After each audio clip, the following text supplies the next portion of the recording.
ازاي تحطوا كونسيلر؟ اول حاجه تحت عينيكي لازم يبقى مترطب كويس، وممكن كمان تحطي عليه كميه بسيطه قوي من البرايمر. تاني حاجه استخدمي كونسيلر يكون كريمي شويه، ما يبقاش بينشف بسرعه، لان اللي بينشف بسرعه غالبا بيبين شويه الخطوط اللي تحت العين. بصوا انا هحط نقطه بسيطه قوي هنا ونقطه في الاخر، هسيب الكونسيلر ينشف مثلا دقيقه وبعد كده هرجع اعمل له بلندنج. ممكن بقى ندمج الكونسيلر بالطريقه اللي احنا نحبها، ممكن بايدينا، ممكن بسبونج، ممكن بفرشه. انا هعمله معاكم بايدي النهارده علشان دي التول اللي معانا كلنا. هبص فوق كده وهبدا اضغط عليه في المكان بتاعه بالظبط.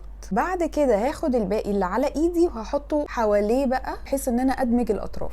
نفس الكلام هعمله في الجزء اللي في الاخر. ممكن كمان تاخدي الكونسيلر فوق عينيكي. هبص بصه سريعه، لو في مكان حاسه ان انا لسه عايزه اغطيه اكتر ممكن ازود فيه نقطه صغيره قوي من الكونسيلر. بعد كده هاخد لوز باودر مش كومباكت، ادمجها على ايدي، اتاكد ان تحت عيني مدموج كويس. هبص فوق واضغط، اثبت بقى الكونسيلر.